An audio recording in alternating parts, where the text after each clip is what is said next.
To start, we have a video that we're going to start with, and it's about a little over 10 minutes long. So we're just going to start the video now. Hopefully a few more people walk in the meantime, and then after that we're going to get the meeting going.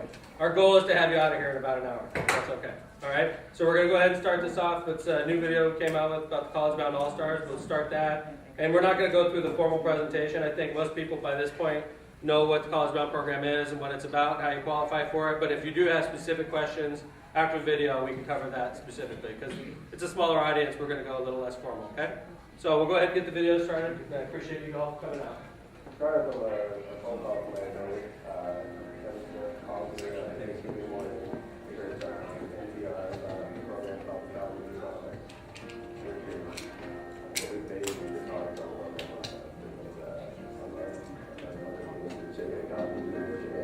So then we started a scholarship program for the public schools. So we took that concept and Kalamazoo and expanded upon it and made it more geared towards homeownership and education. And I think it's stabilized families. A lot of people that traditionally have moved south, moved out of our city, it's usually when children in middle school, high school ages. I think what College Bound has done is stabilize our population. We surprised everybody in the 2010 census by maintaining our population of 81,000 people, and at the same time, all the other cities around Hammond lost population. When we came up with College Bound, we felt like it was perfect, and Joanne came out with a recommendation that said, you know, these kids are getting a great benefit, why don't we require them every summer to perform community service in our city? And it was a great idea. We never really thought of that. So the late Joanne Mishanovich came up with this idea, and what it resulted in is thousands of extra man hours that are available to the city for us to use north, south, east, and west in Hammond. So we amended the College Bound ordinance at that time to include a community service requirement based on the amount of money that you're getting under the scholarship. I have College Bound students working for the city of Hammond right now that I would have never met had it not been for this program. In fact, the young lady that runs the College Bound program is a College Bound student. So the fact is, I've seen it with my own eyes. These students come back, buy a house in our city, and take important roles in our community. And were not for this program, they could have been living in Cherville or Crown Point or in Porter County. My name is Andrew Ramker. I was a graduate of the Schmill Institute, class of 2009. I attended Indiana University in Bloomington. I graduated in the spring of 2013. I'm currently a teacher at the Schmill Institute, and I reside in Hammond.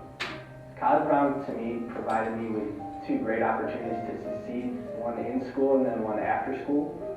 In school, it provided me with obviously a full tuition so that I didn't have to rely on my parents alone or a part-time job. So it really allowed me to focus on my studies and schooling and put me in a position to succeed in the classroom. And then also, now that I'm out of school, I have no college loans to pay off, which I know is an increasing problem in graduates today. My name is Brittany Gillis. I graduated from Gannett High School in 2006. Then I went on to Purdue University Calumet, where I graduated in 2010 with a Bachelor of Arts in Marketing Communications. I am now meeting coordinator for the American Burn Association in Chicago. College Bound was important for me because I graduated during a time where the economy wasn't as stable as we were used to. College Bound afforded me an opportunity to graduate and then take internships and do whatever I need to do without worrying about a stack of student loans to pay off. So it was definitely valuable for me. My name is Dan Cummins, and I'm a graduate of Gannett High School in 2006. Directly after that, I went to Indiana State University and graduated in 2010 with a bachelor's in music education. And I've come back to Hammond to teach at Morton High School, and I'm the director of bands at Morton High School and the Hammond Academy for the Performing Arts. In July of this year, I invested in a home in Hammond for many reasons. I've always felt that I kind of owed something to the city that I came from, where the College Bound program initially started, and I wanted to give the same or better musical experiences to the students of Hammond that I had when I was in high school. Hi, my name is Kimberly Daniels, and I attended Morton Senior High School. After graduation, I went to Indiana University Northwest, where I graduated in 2013 with a Bachelor's of Science degree in Criminal Justice.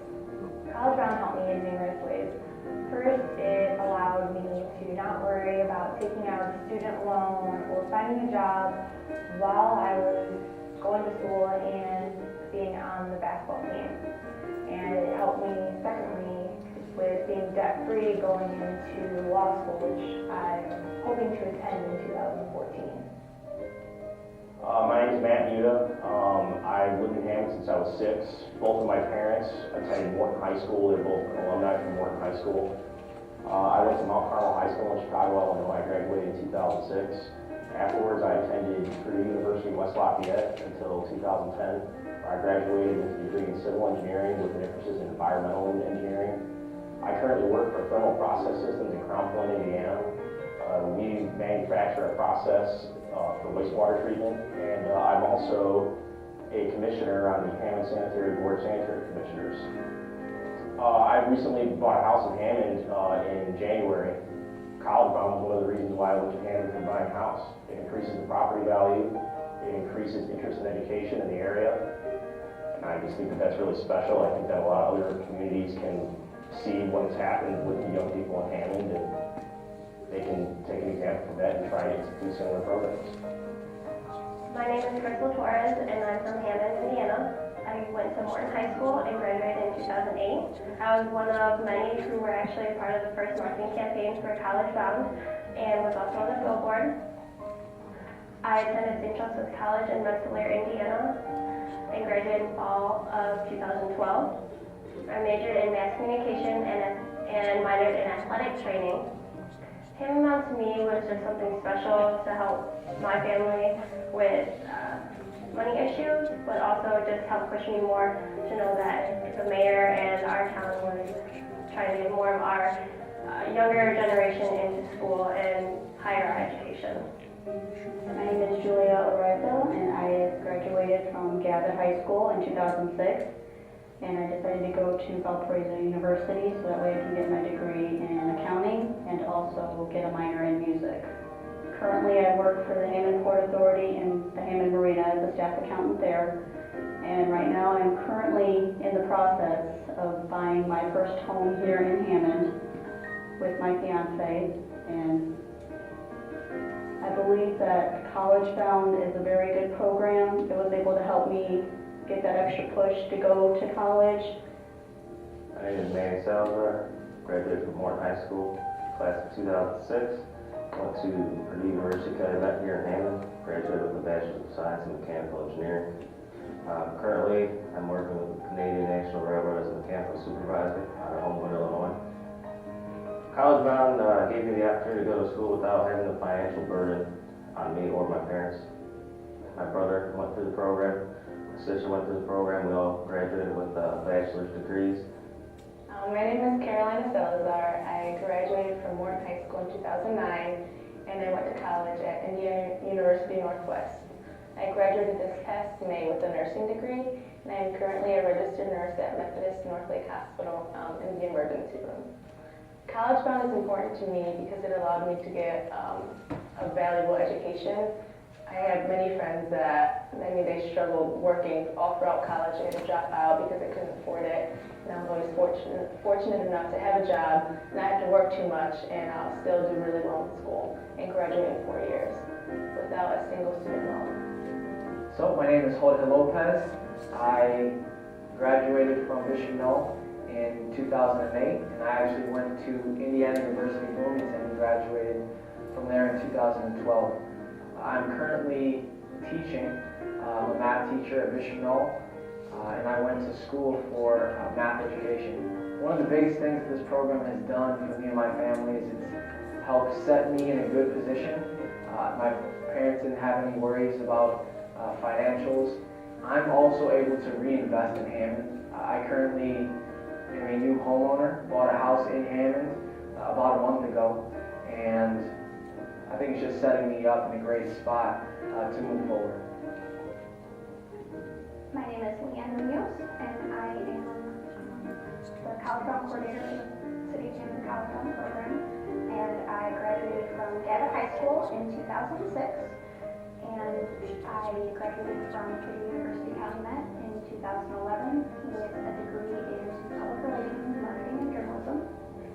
When I first heard about College Bound, Mayor McDermott came to Gavitt and gave a presentation. And at that time, I was wondering what I was going to do for school because college was important. And I'm now living in the city. I'm getting back to the community that really helped give me so much.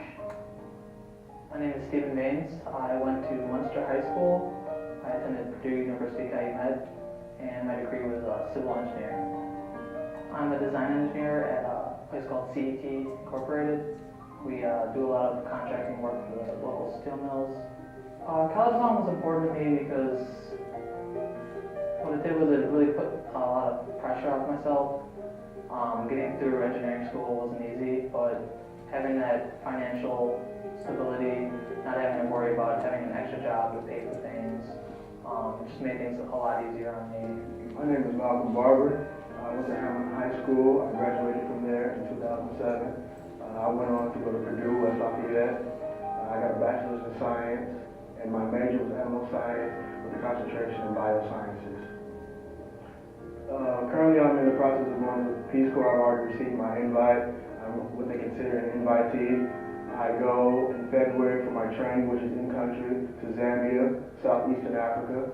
And then from there, I'll be sworn in after the training process as a Peace Corps volunteer.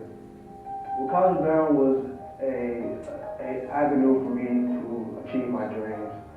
Oftentimes when you go to college, one of the stresses is, how will I pay for this? Well, without that headache looming over me, I could put more time and energy into my work and also allow myself to think about what I would like to do in the future and positively impact myself as well as my community.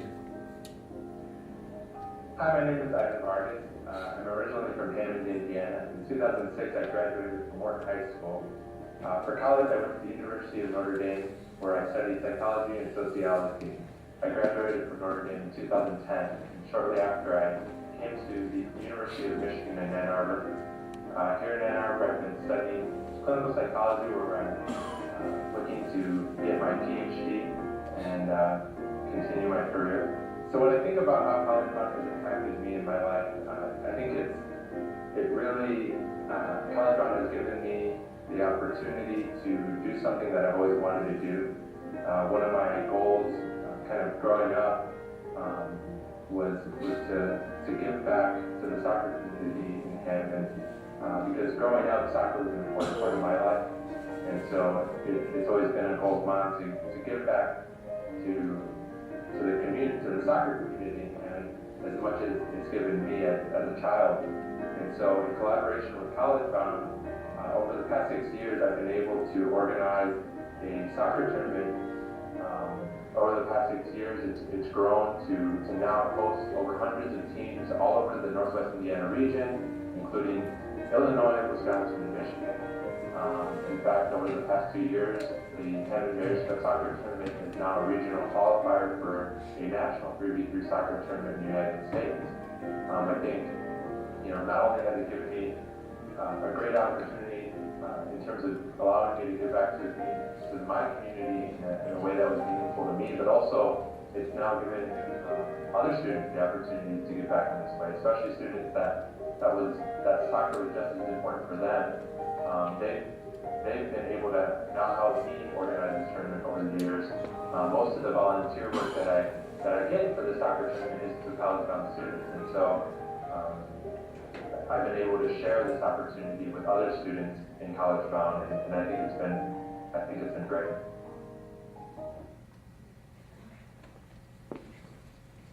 Wow, that was good. That was my Hammond businessman, John Vesmar. If anybody's interested in creating videos, he did a great job. I was actually tearing up. I haven't seen it yet. So thanks everybody for coming out. We did have a few more people walk in. Wanted to start off and recognize the public officials in attendance. First off, Councilman at Large Dan Spitali. Councilwoman at Large Janet Venez.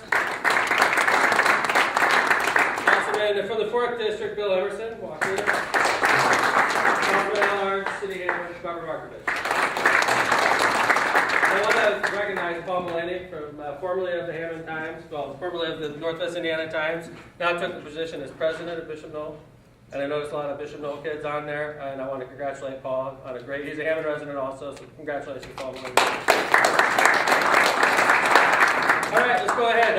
We're doing this one a little bit different. We assume most people that show up understand College Bound and know what it is, understand how to qualify for it, but if you don't, we could cover these issues specifically. Normally we go through a long PowerPoint, we'd explain the PowerPoint, how you qualify for it, but we felt we could relax a little bit on the third public meeting after 8 years of running the program. I think most people understand what it is now. I can tell you why we did it. At the time, we did it to help spur home sales in Hammond. That was really the main impetus behind the program. Obviously, the educational benefits to the individual families are wonderful. At the time, we had about 16% of Hammond residents, adults. Was it 16? 12.5. 12.5%? Wow. 12.5% of Hammond adults were college educated when we implemented this program. I'm not sure how much that's changed from the last census. Do you know? It's actually moved up with, I think we're in somewhere around 16 or 17. 16 or 17, which makes sense though. There's a lot of students that participate in the program that probably wouldn't have gone to college or maybe not finished college had it not been for it. How many total students at this point have completed the program? We've had about 1,300 students go through the program.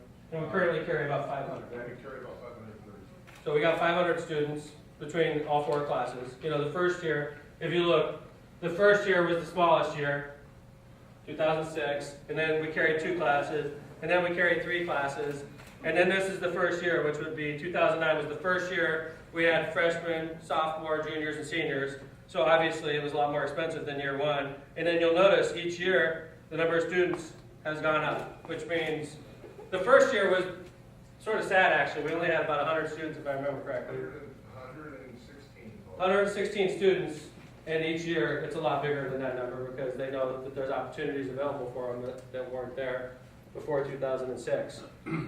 One of the neat parts of the College Bound program, it's sort of the judiciary of the College Bound program. We tried to set it up so that, it's sort of like the U.S. Constitution. It's a pretty general document, and then we leave it to the courts to decide exactly what that document means. We sort of have the same thing in College Bound with the College Bound Exceptions Committee, and I'd like to introduce the College Bound Exception Committee members that are in attendance. From Morton High School, Jim Mozell. President Jim Swanson. Dan Herbert. And Dr. Dave Jones. There's 7 people on the Exceptions Committee. These 4 have been regular attendees at these public forums. The purpose of the Exception Committee is for those individual cases that are hard to anticipate. It's very clear cut. If you own a home in Hammond, and your kids, if your parents own a home in Hammond, and the student while he's in high school, or he or she is in high school, does reasonably well, depending on their SAT, right around a 3.0 is considered pretty well, but it could be lower on a GPA if you do higher on LSAT or the ACT. But there are situations that come up that can't be anticipated. Family situations, like for instance, what if you live with grandma and grandpa? And grandma and grandpa own the home in Hammond. How do we deal with situations like this? So that's why these members are members of the Exceptions Committee, and that's the kind of things they handle. When it comes to them, completely anonymous. I don't know, is the chairman, Mr. Hozell, at this point? Do you have anything you want to say, Jim? No, just about the main point about the exceptions is the fact, the anonymity of it. It is completely anonymous, and when an exception is presented to us, what we try to do, as you said, is look at what does the ordinance say, what is the intent of the College Bound program, and how can we best accommodate this student. And it's not trying to, it's really trying to make it work. Right. Trying to make it work for everybody, but without just saying, oh, you can have, here's 10,000 for you, here's 10,000 for you. Right. No, we were trying to be judicial, you're using your word, It's true. and trying to respect the citizens of Hammond to know that we're watching the money. There has to be rules, though, right? Right. If we send a kid to college and the kid does the pizza and beer circuit, comes back with a 1.0 GPA, are we going to continue to throw public money at this student's education? These are the types of issues they have to chew on. And they're good at it. And which is why, and I think you can tell by the quality of the people we picked for the Exceptions Committee, they're beyond politics, they're beyond reproach, which is exactly what we were looking for. We didn't want 7 political cronies and Mayor McDermott sitting on that committee just because we want people to trust this program that we put together. I'm proud of it. I think when I'm done, not the mayor of Hammond anymore, it's one of the things I'll be remembered for. That's a nice thing, because it's helped a lot of families. We've spent a lot of money, and and it is. How is it funded right now? It's gaming revenue.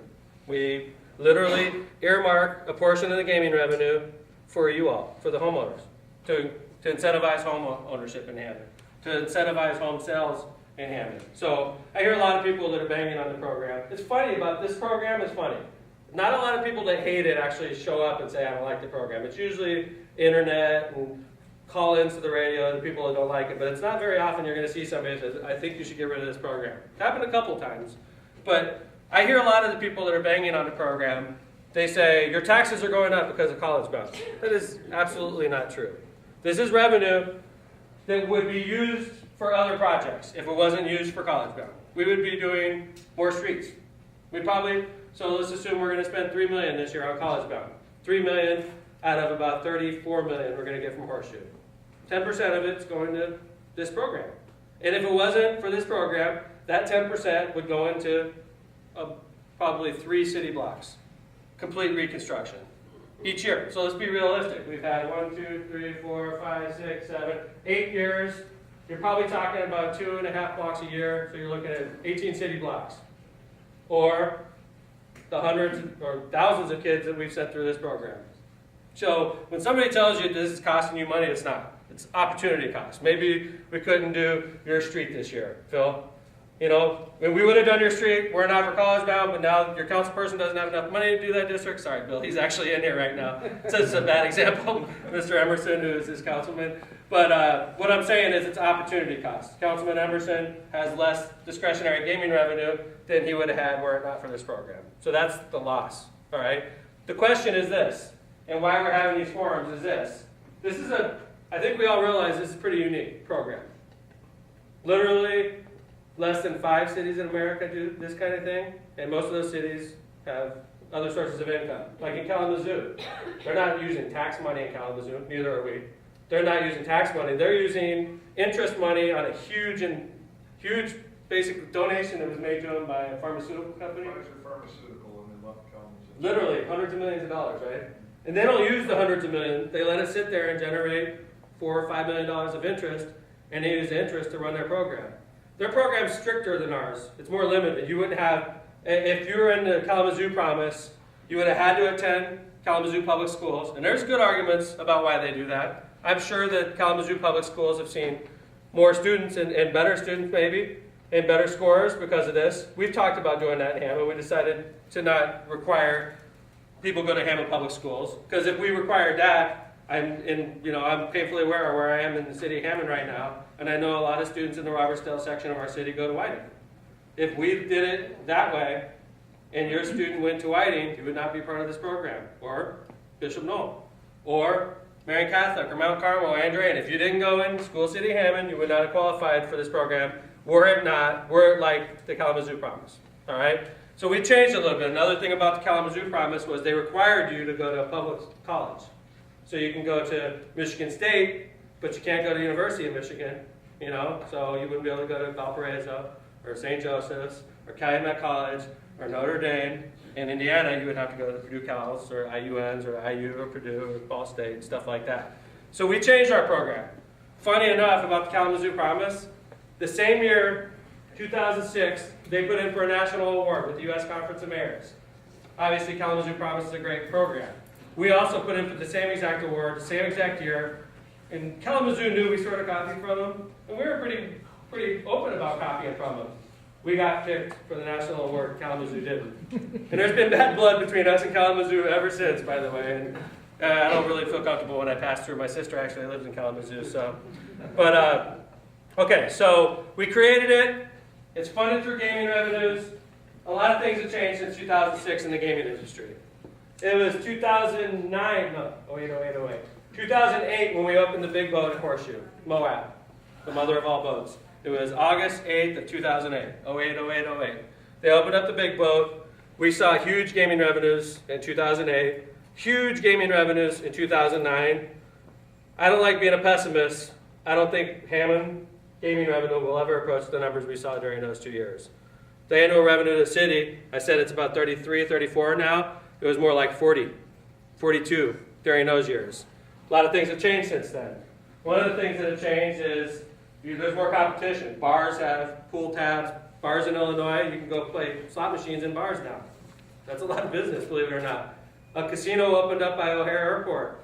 We used to say we're Chicago-proof with our boat. So big, the venue is so beautiful that no matter what they do in Chicago, as long as it's not on the south side, because that's where we're getting our business. They could do it in downtown Chicago. They could do it on O'Hare. We don't care.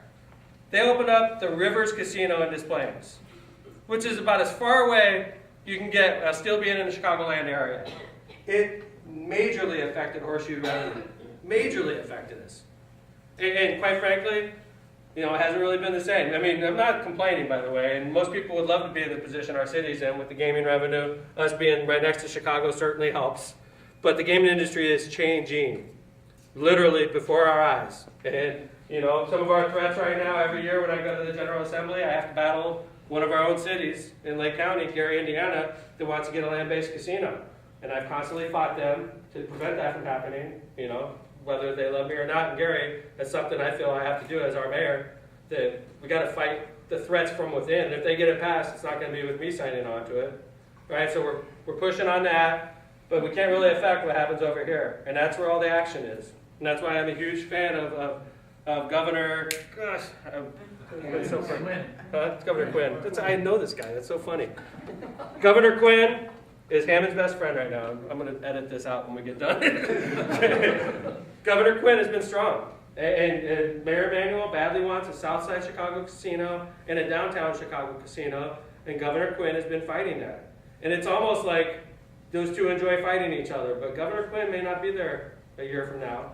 And Mayor Emanuel, he's a pretty smart guy, and he's gunning for Hammond. And I see Mayor Emanuel a couple times a year. He knows who I am. I tell you, every time I see him, he always talks about our gaming money, and he particularly talks about this program.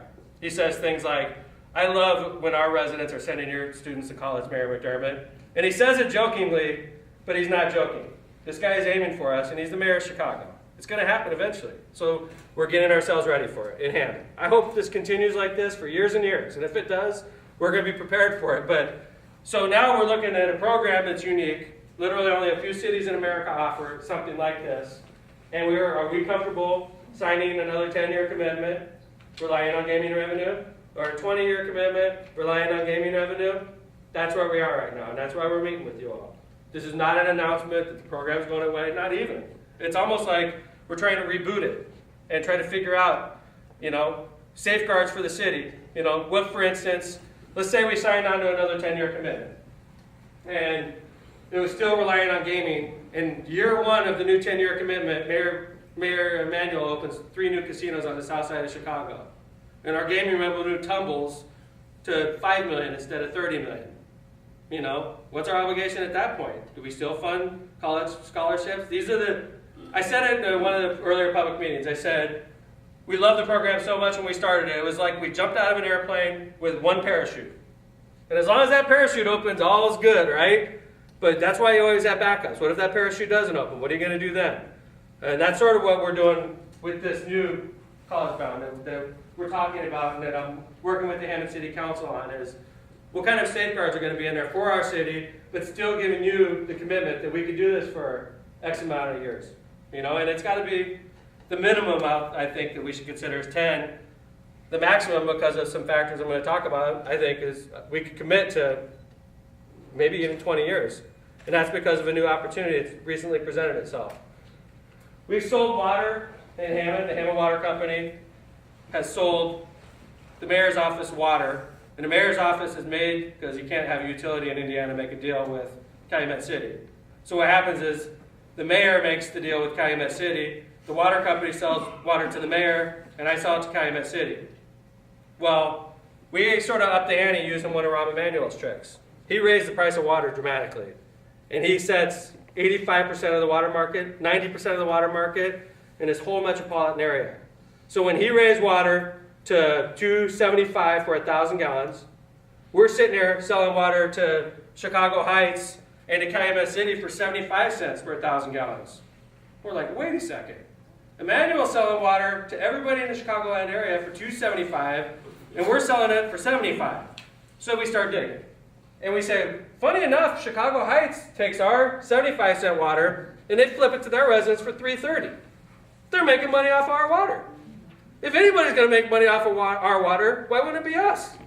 So we started doing some number crunching, and we realized what we were talking about is if we could ink them, we always wanted the water rates to be way cheaper in Rum, 15% cheaper in this case. So we said, what if we offered it to them for $2.20? Rum's offering $2.75. We're down here at $2.20. They're still getting a way better rate from us, and they're certainly going to come to us because it's either us or it's him. And they're not going to pay $2.75. They can pay $2.25 for the same water, right? But we approached Calumet City with this idea. They didn't like it very much. We approached Chicago Heights, and they really didn't like it. They sued us in federal court. But we won. It took us about 3 or 4 months of litigation, and what ended up happening was Cal City ended up signing on new 20-year deals with Hammond that pegged it to 15% below Chicago. So if Chicago drops their water rate, don't see that happening. But if they do, we must also drop our water rate. But if the water rate goes high, we keep pegging 15% below them. 10 years from now, water could be $10 for 1,000 gallons. Could be more. By the way, Hammond residents, you pay 50 cents for 1,000 gallons, and you always will. You're going to pay cheap water rates. That's one of the nice things about our location. But why should our Illinois customers get it for the same rates you get it for? That makes no sense. So we started doing our calculations, and we said, we're going to have to work harder in the plant. We're going to have to process more water to meet all these new demands. But we ended up working out a figure of about $3 million, $4 million over the next few years of extra revenue just based on those water sales. That's when it all hit. College Bound cost $3 million. We got this extra revenue coming in. It's a bonanza. We've been doing this for 20 years. We just got into the position now where we could, because the contracts happen to be coming up, where we could literally create new revenue for our city. So we said, maybe we should think about this. And that's when we hit the road, started talking to you all. They're 20-year deals. We made with Chicago Heights. We made a 20-year deal with Chicago Heights, who sells water to their local communities, so they're our customers also, but they report to Chicago Heights and to Calumet City. Excuse me. We also have a long-term deal with Lansing. They got a better deal. Lansing made a deal with us a few years ago. They get it for like $1.25, if I remember right, and they're locked in. So they got a great deal. As it turns out, they're locked in for like 20 years at $1.25. So Lansing, 10 years from now, they're going to be loving that contract, and we're not, because we're still going to have to supply them water at $1.25, and it's going to be worth $10 a 1,000 gallons by then. I'm not trying to turn this into a math lesson. What I'm saying is, our idea is, in the next College Bound, is basically it'd be the same in most formats, but the big difference would be it'd be funded outside of gaming, which makes me feel better as the mayor. Makes me feel confident that as long as people are still buying water in Chicago Heights, and in Lansing, and in Cal City, we'll keep creating that extra revenue that we could use to fund this program. And there may even be extra revenue left over to come over into the city coffers and help us plug our budget gap. So that's the thinking. But if I was to sit here right now and say, and you were going to give me this proposal, and you're going to say, Mayor, can you make a 10-year commitment to the city of Hammond, relying on gaming revenue for this College Bound program? I would probably say no, I can't right now. The market was a lot different in 2005 than it is in 2014. It's because the gaming industry's changed so much. So that's where we're looking to go. And we're talking with the council, and I appreciate the council showing up. You know, by the way, the first district, Councilman Mark Kowinski sends his regards. He had a conflict, absolutely could not be here tonight. But I know he's a supporter of the program, just like the other council people that voted for it. But so, am I missing anything, Mr. Davidson? No, I think you're covering everything. Yeah. Why don't we open it up, because I'm sure we've generated a couple questions out of this. Just if I missed anything, it'd be a good time to cover it now. This could be a quick meeting. Yes. Hey, George. I think most people that look at the program like it in principle and everything else. And I think, and I'm just speculating, that my primary concern is financing. Mm-hmm. And you're stating categorically, absolutely, that the funds for this program will come from either or a combination of the boats and the water and nothing else. I would never ask a Hammond resident to pay property taxes to support a program like this. That's not fair, that's not right. So, and it never has. You've never paid a penny in property tax revenue because of this program. Other things I hear, we have a whole bunch of staff involved in the program. I have one person in charge of this program, Leanne Munoz. That's it. It's a one-person operation. That's our overhead. It's Leanne. Okay? And she does a great job. She's a college-bound student. Would have never met her. Maybe I would have met her. But I met her as an intern in the park department. And every year I'd be like, man, who's that intern that's working in the park department? She does a great job for us. So then she graduates and I hired you into where? In the Parks Department. In the Parks Department. And then I moved you over to College Bound after that? Yes. Right. So, but she's done a great job. And it's, you know, anyway. So yeah, George, Do you that's true. foresee at any, that you'd have to hire or hike the, I guess, per gallon rate of in the next 10 years? We have Just no- specifically to fund College Bound? Great question. Really good question. No. First off, that money that we're getting right now is, we could use that to fill our budget. We could. We could say, man, we need that extra revenue, plug it into our budget, because police officers are expensive. They are. It's our firemen, so it's city employees. I mean, and we have 650 of them. And, you know, most people don't like having a large city fleet unless you have a heavy snowstorm, and then you don't have enough people to clear the streets quick enough. It's a funny place you find yourself. But anyway, did I answer your question? I'm sorry. Yeah, pretty much. Were you going to elaborate if any hikes to the water? Thank you. That's where you're going. We cannot hike it arbitrarily. It's set 15% below Chicago. Mayor Emanuel lowers the price of water. He's not going. I mean, on the citizens of Hammond in any way, shape, or form. No. That would be, well, I could tell you. I can't. We're paying 50 cents. I'm thinking, what would a nickel more be? You know, if that. No, that's true. But quite frankly, I've heard some arguments to the fact that we're more wasteful with water than other communities because it's so cheap. So and by the way, if we're more wasteful with water, we have to process that also. Okay, so we wouldn't hike water rates down the road because of College Bound. No. Okay? Are we going to be paying dirt? We're paying the lowest rates in Indiana. The lowest for water. And quite frankly, you know, maybe we water our lawns a little bit more because water is nothing. It's like, I have a huge family.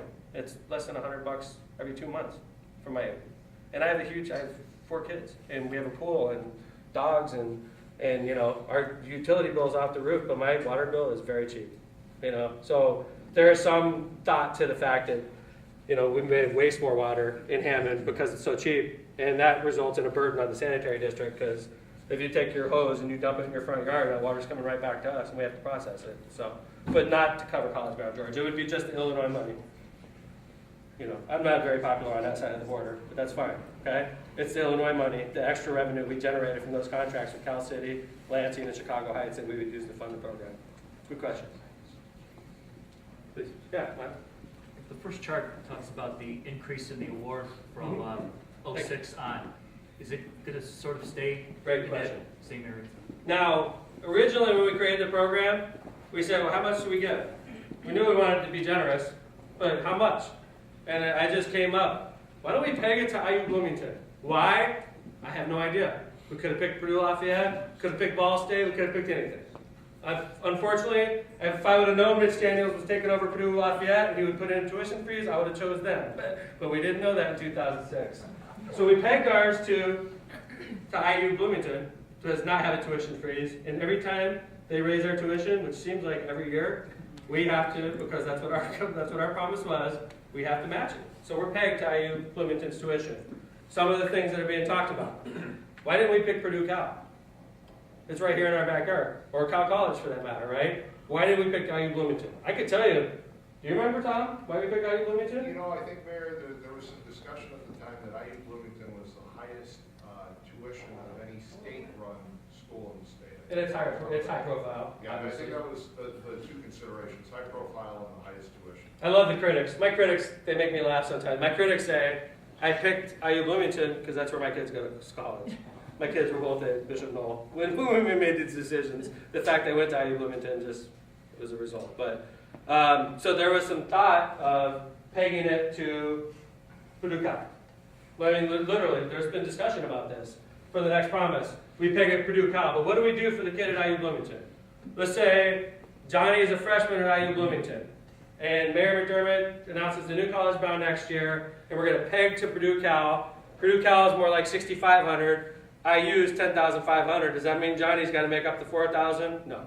We wouldn't do that to Johnny. What we would do is Johnny would continue to be frozen at 10,500 until Purdue Cal lifted that up. We wouldn't penalize Johnny, and that goes for people that go to Valparaiso, which is probably 30,000 a year. They would be frozen or more. 42 or more. They would be frozen at 10.5 until Purdue Cal raised them up also. So we would never drop the scholarship amount for Johnny at IU. Johnny would just be frozen. And Purdue, IU, Bloomington may raise their tuition to 11,000 next year. Johnny would be frozen at 10.5. So Johnny would have to come up with $500 at IU Bloomington because he's not rising anymore with them.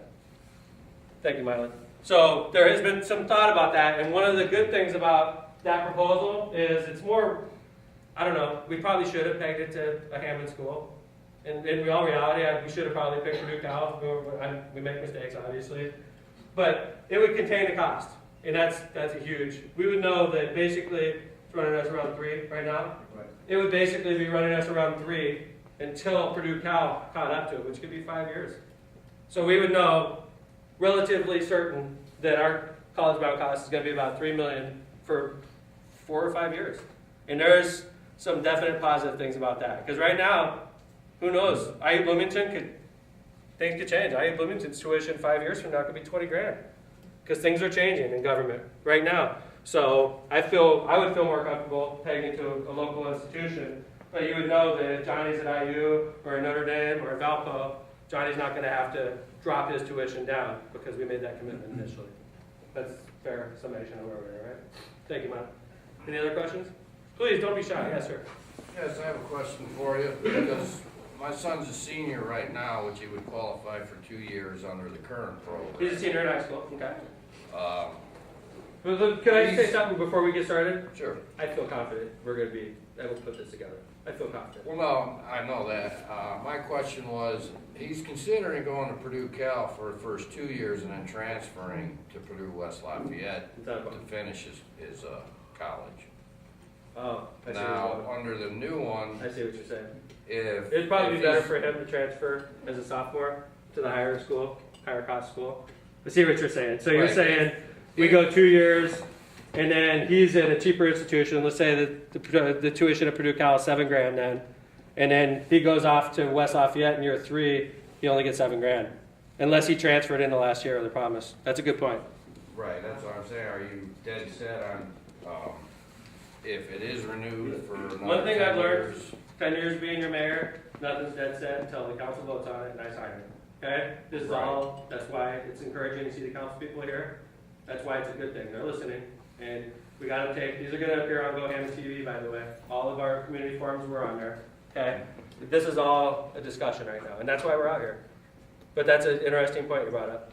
Well, that's what I'm saying. Are you guys really leaning towards basing it off of Purdue Cal if if it is extended 10 years? Or It would still be an incredibly generous program, even if it was based off of Purdue Cal. It would still be an incredibly generous program, I'm not saying, I can't presume what the council would vote for. It's got to be negotiated and talked about. That's why we're here, okay? So, and I appreciate you bringing it up. I mean, this is why we're doing this, all right? Yes? You speak about stabilizing neighborhoods and I guess the quality of life in the city. How do you measure that? And what criteria or standard what sort of evidence do we have that this program is contributing significantly to stabilization and all that? Well, I mean, besides all the kids we just got done watching, I mean, there's dozens and dozens more stories that we could put up there, granted. But, we had the census come out. First off, we started the program in 2006. And in 2007, 2008, 2009, our country went through one of the worst recessions in my lifetime. I'm younger than a lot of people. One of the worst recessions that a lot of us have seen. And some people say it was, next to the Great Depression, was one of the worst. We got through it in Hammond. By the way, we didn't lay off one police officer or fireman. We went through a lot of downsizing, and it was not easy, but we made it, okay? We took a census in 2010, and I can tell you what the U.S. Census thought our census was, 74,000. And quite frankly, I was scared to death, because if they come out with a census of 74,000, they could say, McDermott took over, census was 81,000, 5, 6 years into his term, census dropped down to 74,000. He's a bad mayor. People don't trust him. That's why they're moving out. So I was scared to death, I'll be honest with you, George. And that number came out, and we lost 100 people in 10 years in Hammond. And our neighbors lost 25% of their population. Hammond was the largest city in Lake County. At that time, it was named the largest city. We still are. I think that had a lot to do with this program. I can't prove it. I mean, that's what I'm going to say, and I'm sure other people out there that don't like me are going to say other things to disprove that. That's politics. Might have just been your shrewd management, too. I like to think. Mayor? Yes, sir. GNIAR, the Greater Northwest Indiana Association of Realtors, reported that until the downturn in the housing market, that Hammond actually, the homes that were on the market, single-family homes that were eligible for college bound, sold faster than most other communities. They can't give detailed statistics because of that catastrophic downturn in the housing market. Because they're all skewed. If they sell one foreclosure on your street, it screws up all the numbers. Exactly. One house sells for 35,000, you know. Right, but their president and also their board chair, I just talked to them in December, and they said, you know, we can't give those details because, as the mayor said, because of foreclosures and other issues. But they said Hammond remains a very solid market for selling a home, and they believe largely because of college bound. You know, I hate it when people sell their homes. I take it personally. And I've known a couple of people I know that sold their homes and moved out. And I hate even saying that, a public meeting, because I feel like a failure as your mayor when people move out, okay? But I've noticed their homes go quick, and they usually get what they're asking for, and I think that's encouraging, you know? I'm all for building up Hammond, Mayor. I agree. I just want to know what sort of standard is something that I, as a citizen, can say and maybe gauge in my own mind the progress. Because you don't have children that are college age, No. correct? And so you're in it for the homeownership portion. Well, yeah. Of course, and you want a strong community because you live here and you're a good resident, right? Yeah, So I think it's interesting to see you here, you know, because, you know, you have a person here that doesn't have kids, he's not going to directly benefit from the program, so you want to see that it's going to help you too, right? The entire city that I want to see Absolutely. benefit, yeah. Absolutely. And I want to be able to measure it if I can. I think I can also add to that, that question about documenting the effect. As the school city of Hammond representative to the board, I get a lot of input from the school system in regards to college bound. And one of the things I hear repeatedly from the registrars at the high schools in particular, where I'm at, is that when people are coming in to the schools from out of state or coming into Hammond, college bound is mentioned immediately as the main reason that they are coming into the Hammond schools. So we have a lot of anecdotal support. Yeah, that's, you know. Definitely. I'm going to throw one more thing, and you know, I look around and of course, you know, Rick, Mylan, Joe, Dave, there's a number of friends of mine in this audience, and they can all attest to this. Before college bound, there were an awful lot of people, George, in Robertsdale, that when their kids got to about 7th or 8th grade, they moved, and they moved south. And Mylan and I live on the same street, a couple blocks apart. Mylan, correct? Yes. Those for sale signs went up as soon as they hit 7th or 8th grade. Monique, it happened on your street. Joe, Philip Peck, it happened on yours. Dave Guyton, it happened on yours. Rick, it happened on yours. That doesn't happen anymore, all right? You talk about stabilizing a community. I can only speak to Robertsdale. I don't know what it did in the rest of the city, but I have a pretty good idea because I know Robertsdale very well, and I know that it did stabilize the Robertsdale community. You don't see people moving. You don't see people heading south, moving out of town. They're staying, and they're staying for a long period of time. Why? Because their kids are going to college now. Even if it's for selfish reasons. Even if they're staying, well, I'm not moving out, I got 3 kids. Why would I move out now, right? I'll take it. Then stay here. No, I was And just you're- searching for criteria. No, I know, George, and it's hard. Exactly. It's hard for us because a lot of our criteria is skewed because of the recession and the housing market bubble burst. And then, you know, people are like, oh my gosh, since you started this program, housing prices have dropped. Well, yeah, I guess that may be true, but, you know, 99% of the reason housing prices dropped is because you may have a great neighborhood and one house sells for a ridiculously low price and it affects everybody. And it's hard for us to, so the critics have a lot of ammunition that they can throw at this because of that, George. But I agree with Tom. You know, I know people that would have probably moved out that chose not to, maybe even for selfish reasons, but they're here. And if they're here, they're helping raise their kids here. And you know what? Their kids could graduate from college and buy a home here like a lot of our students have. And that's good stuff. You know, that's how you build a community. and then they'll have kids. And you know, if we could continue this thing for 20 more years, you could literally tell a newborn, "We got you." That's amazing when you think about it. Well, we could tell a 2-year-old that if we pass it for 20 more years. "We got you." A 2-year-old. Yeah? You know, Mayor, actually, when I do presentations, I do them at new homebuyer meetings. And they're mostly based in Hammond, but that doesn't mean that they have to live in Hammond. There are people from Cherville, there are people from, you know, Illinois that are coming to the meeting just so that they can get more information on, you know, making sure that they get a decent loan, that they have a good, you know, someone at the bank that they're working with. So I go in there, I talk about College Bound, and I always ask, how many people are going to be moving to the city of Hammond? And you know, some people raise their hands, some people don't, and I say, okay, well, I'm not just talking to the people who are going to be living in Hammond, I'm talking to everyone, because you might know somebody who might have a student who could be interested in this program, and telling them about that.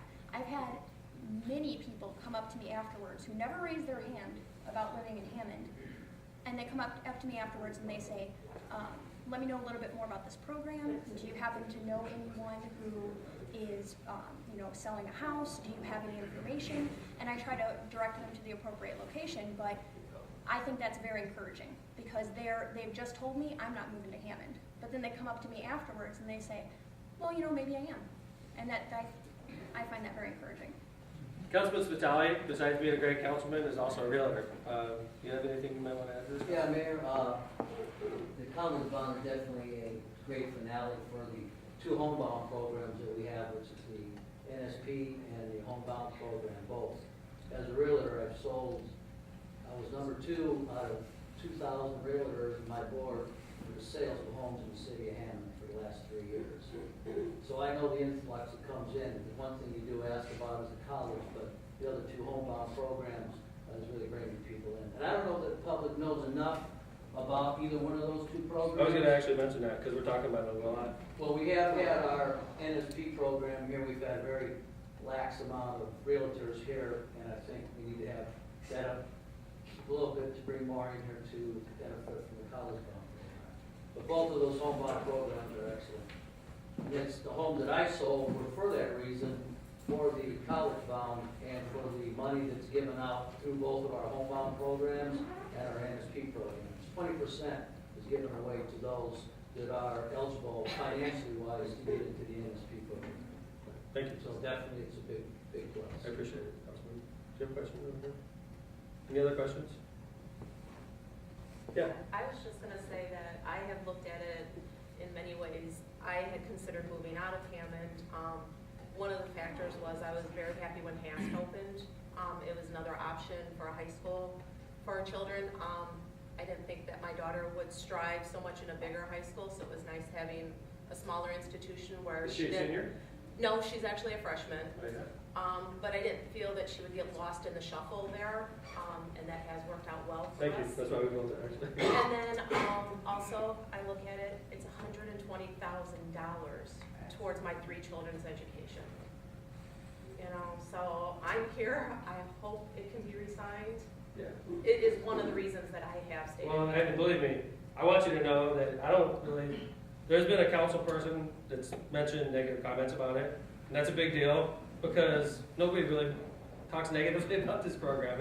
And I, quite frankly, I think most of the council people are here support it. I don't want to speak for them.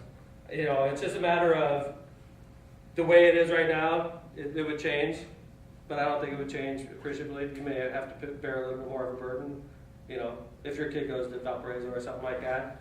But what is it, 50% of our kids go to Purdue Cal? Yeah, about 50. Which is interesting. 50% of our students, that's another reason why you would choose. 50% of our students went to Purdue Cal, which is where I went, by the way. And so it makes a lot of sense because of that. So if your kid went to Purdue Cal, even if we implemented the changes we're talking about, it wouldn't affect you. You know, if your kid was at IU, you may have to pick up a couple bucks more, right? If your kid's at Notre Dame, you're already picking up a lot anyway. It's just a little bit more of a lot. So I guess what I'm trying to say is, I'm not fearful that this program is going to fade away in 2 years. I'm not fearful of that. I'm trying to work with the council so that we can come up with a plan and, you know, and stop the reliance on gaming. That really makes me nervous. It really does. You know, what if Horseshoe burns down? I've said this a few times. What if What if, you know the brand new South Shore, the Lakeshore Drive extension they just opened up? As soon as I rode out there, I said, oh man, this is where they're gonna put the casino. You know, I have to live with this fear that they're gonna open up a casino real close to us and it's gonna hurt us. And it's gonna hurt us financially and we're gonna have to make tough decisions. And I would like College Bound to be on its own feet, not relying on Mayor Emanuel whether or not he's gonna get a casino. So, you know, we want to be able to make the promise with a straight face. We made the promise with a straight face, and we're still here, and we're doing fine. You know, but it's a 10-year commitment. Think about it: $3 million over 10 years. We're talking $30 million. So, I think going out to the public, we had 4 meetings now. This is our Third. Okay, 3 meetings in the public. You know, obviously the council and I are going to spend hours discussing this proposal. We're putting all of the diligence we need to put into it. Are there other options for those cities to buy water from other than us? Yeah, I love it. Everybody loves water now. It's like, we should do more of this. This is a good idea. The problem isn't right now. Right now, we have extra capacity because nobody uses water right now. Problem is July 31st when everybody's watering their lawn and it's 100 degrees outside. That's what we have to plan for in the water department, that's our peak. That's when we have 75 million gallons a day we can do out of there. We're selling about, in July 31st, probably 70 million gallons a day, which is not good because if anything goes wrong, we're relying on the tanks, and those tanks go dry pretty quick. So we could probably take on one more community. So I can tell you one thing: we'll never take on another Indiana community because it doesn't make sense. Like when we took on Whiting, we were being a good neighbor, and by taking on Whiting, you have to sell them water at wholesale in Indiana. The IURC forces you. So if I take on Whiting as a customer, the IURC says we can only charge them like 70 cents. And then Whiting charges their customers more, by the way. But we can't say, well, Whiting, I'm not going to sell it to you unless you pay me $1.50. IURC won't let us do that. So because we're on the border, why would we sell water over here? They can't touch us in Cal City. So we would have to sell Whiting the water for 75 cents over here, but I could sell it to Cal City for $2.20. I'm not a dummy. I'm going over here. We make more money. The question is, what other communities? We have to be able to connect to them too. You know, Stock Village is a possibility we're looking at. It's a small community. We could take it on probably perfectly at this point. We're looking at Homewood Flossmoor right now, and we could connect to these guys too. We have to be able to get the water to them. You know, so and we're working with the water is a big deal. I love our position as a city. Hammond, we're in a great position. Seriously, the water is our future. It's not gaming. Let's just milk it. It's like a cash cow for us right now. We got a certain amount of money coming in, and it's unstable. It may go down, maybe it goes up a little bit, but that's last decade's investment. Our investment now is water, and the fact that we're on the border, and the fact that Chicago is not going to lower rates, they're only going to increase it probably dramatically. Because we're on the border, we can do a real good job. Our future is bright. It really is. This is a good place to be. We're right next to Chicago, but we're in Indiana, so we have lower taxes. We have opportunities that Whiting, East Chicago has a water plant. They can't sell water to Illinois. They can't get across Hammond. Why would we let them get across us? We want to sell water to Illinois, right? We're in a good spot. It's a good place to be right now. I feel confident if it's on water. We could, first off, if this ever did happen, this logo will be on every water tower in the city of Hammond. Just to remind everybody that this water tower paid for your kids' education. You'll see these all over our billboards, all over our water towers. Anyway, so we could maybe take on another community at this point. No, I was wondering if they could buy from anyone else. Who? The towns that Chicago Heights? They could, but not really. Their only option is Chicago or Wells. Can they go to East Chicago? I'm sure they would love to, but they would have to go south of Dyer to get up to East Chicago, because we control the border all the way down to Dyer. Because Munster buys water from us and they can't compete. Dyer buys water from us and they can't compete. We got the border all the way down to Dyer. So anybody who wanted to buy water in Illinois would have to go south of Dyer and then go up to East Chicago. And East Chicago's got extra capacity at this point, but their new plant's still not working. That's a travesty, by the way. They spent a lot of money on that plant. It's still not working. And it's costing them millions. Councilman? Yeah, but when we were selling the water to Munster, they in turn were selling it to somebody else and they can't do that no more? No, they stopped. Okay. We stopped that. We threatened to break the That's contract. a Great difference point. she was They were getting doing the same thing. Yeah, we'd sell Munster water on the cheap, and they would turn around. I think they were selling it to Lansing. Then when we entered into that long-term deal with Lansing, we aced that out. But they were turning around buying cheap water from Hammond, flipping it to Lansing, using the same formula we are, except for we're a lot more magnified than they are. But yeah, we stopped that. They can't do that. Questions? Assessment Committee, Mr. Daverton? Leanne, we cover everything? So, I guess what we're doing, I said we wanted to get you out of here in an hour, and it's about an hour. We just wanted to show you the video, let you know that we're committed to this program, I'm working with the council, taking public input on it. I think the first time we had this meeting, people were really nervous. We were going to announce we were discontinuing the program. It's not the purpose of this meeting. The purpose is to gather information. Like when we first started the program, we did this exact same thing. We went on the road to all of them. I remember the council showed up just like they do to this one. We went around and residents were real excited about it. And I personally believe this is one of the best things that I've done as your mayor. I appreciate the council support on it because, you know, times have been tough and we still managed to get these college scholarships paid for them. We still managed to get your road work done, and we got a lot of great projects going in the city right now. And so anyway, I appreciate you all coming out tonight. If you have any individual questions, you can come up afterwards and talk to me. But thank you guys. Enjoy the evening. Be careful.